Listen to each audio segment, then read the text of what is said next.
une belle nuit étoilée, un personnage sombre nommé Jafar mène un voleur dans un endroit secret du désert. Brusquement, la tête magnifique d'un dieu tigre surgit du sable et révèle l'entrée d'une caverne. Jafar ordonne au voleur d'y entrer. Rapporte-moi la lampe, je te laisse le reste du trésor, mais la lampe est pour moi. Mais le dieu tigre arrête le voleur.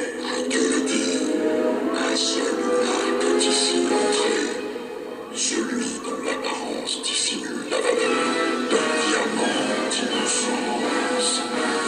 Jafar se tourne alors vers son compagnon, le perroquet Yago, et dit: Il me faut trouver ce diamant d'innocence.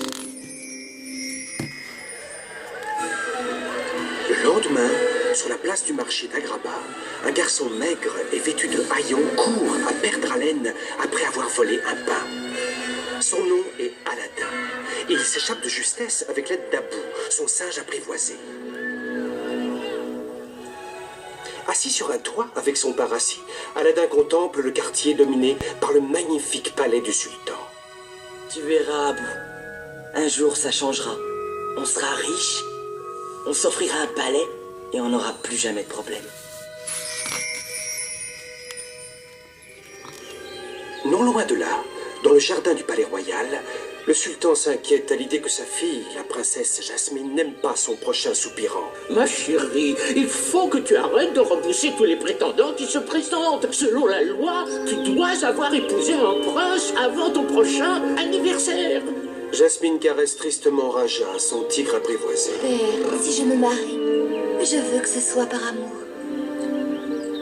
Plus tard dans la soirée, Jasmine s'enfuit en sautant par-dessus le mur du jardin pour tenter d'échapper aux contraintes de la vie au palais.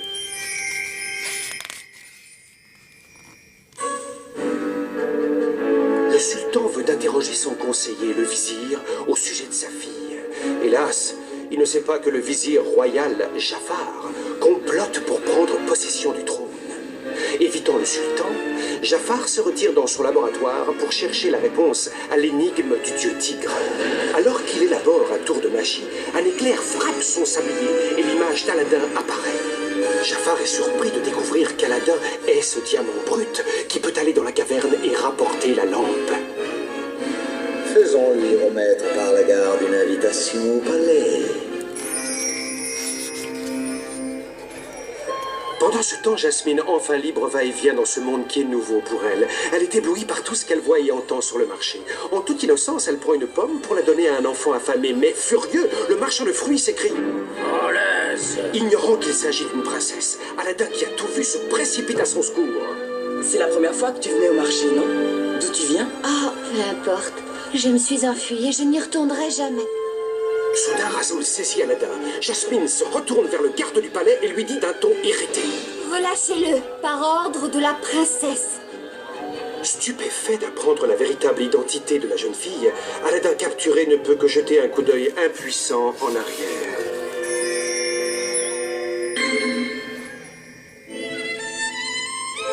Tandis que Jasmine se lamente d'avoir perdu Aladdin, Abou retrouve ce dernier enchaîné dans un cachot noir où il ne pense qu'à elle. C'est alors que Jafar, transformé en prisonnier, s'approche d'Aladdin en boitant. Il y a une caverne, mon petit. La caverne aux merveilles. Un fabuleux trésor dépassant tes rêves les plus faux. Un trésor qui pourrait même impressionner ta princesse. J'en fiche mon billet. Il y a un seul problème. Le trésor est dehors et nous sommes ici. Jafar déplace une pierre, révélant ainsi la présence d'un passage secret.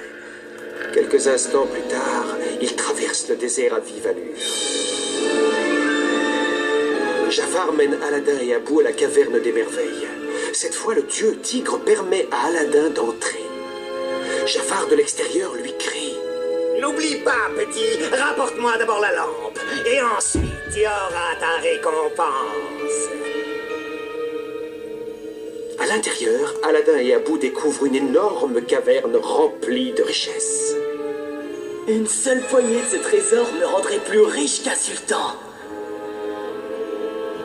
Mais Abou ne peut pas s'empêcher de toucher au trésor accumulé devant ses yeux. Tandis qu'Abou se met à jouer et qu'Aladin explore la caverne, un tapis à pompons dorés prend vie et joue à cache-cache. Mince, un tapis volant. Le tapis s'approche en flottant.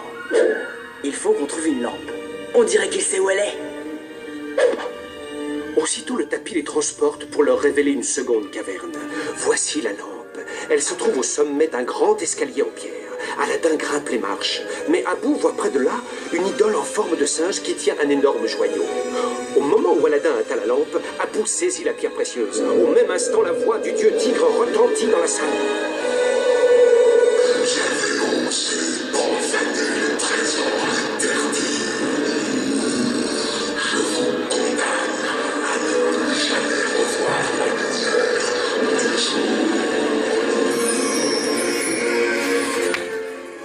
Aussitôt, une violente secousse fait trembler la caverne et les piles de trésors accumulés sont transformées en montagnes de feu.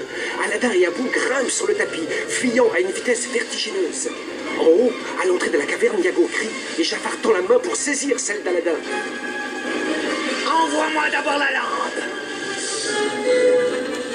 Jafar saisit la lampe et la cache rapidement sous sa robe. Puis il lâche Aladin et d'un mouvement de la main, il se débarrasse d'Abou qui s'agrippe à son manteau en le précipitant dans la caverne. Elle est à moi. Et rien qu'à moi.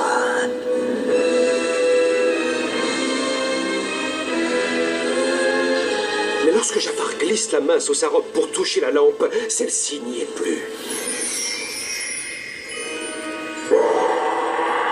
Le tapis magique rejoint les deux compagnons et tout à coup l'entrée de la caverne se ferme et tout devient silencieux.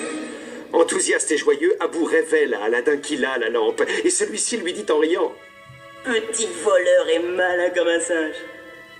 Aladin essuie un peu la lampe pour mieux la voir. C'est alors qu'une fumée de couleur sort du bec et prend la forme d'un génie gigantesque. T'as moins de centimètres que mon dernier maître. Aladin est stupéfait. Arrête une minute, je suis ton maître? Les voici en direct de la lampe pour exaucer tous vos souhaits. 3 pour être précis. Unos, dos, tres. Le génie fait alors une démonstration éblouissante de ses pouvoirs magiques. Aladin persuade astucieusement le génie de les faire sortir de la caverne sans avoir recours au feu. Ensuite, il sourit en regardant son nouvel ami. J'ai droit à 3 souhaits. Il faut pas que je me trompe. Qu'est-ce que tu souhaiterais, toi? Devenir mon propre maître. Ce serait encore plus merveilleux que toute la magie et tous les trésors de tout l'univers. Après mes 2 premiers souhaits, j'utiliserai le 3e pour te libérer. Le génie est ravi. Alors faisons un peu de magie. Natatoué, qu'est-ce que tu veux plus que tout au monde? Peux-tu faire de moi un prince? En un clin d'œil, le génie transforme Aladin en prince Ali, le couvre de vêtements somptueux et lui donne des domestiques.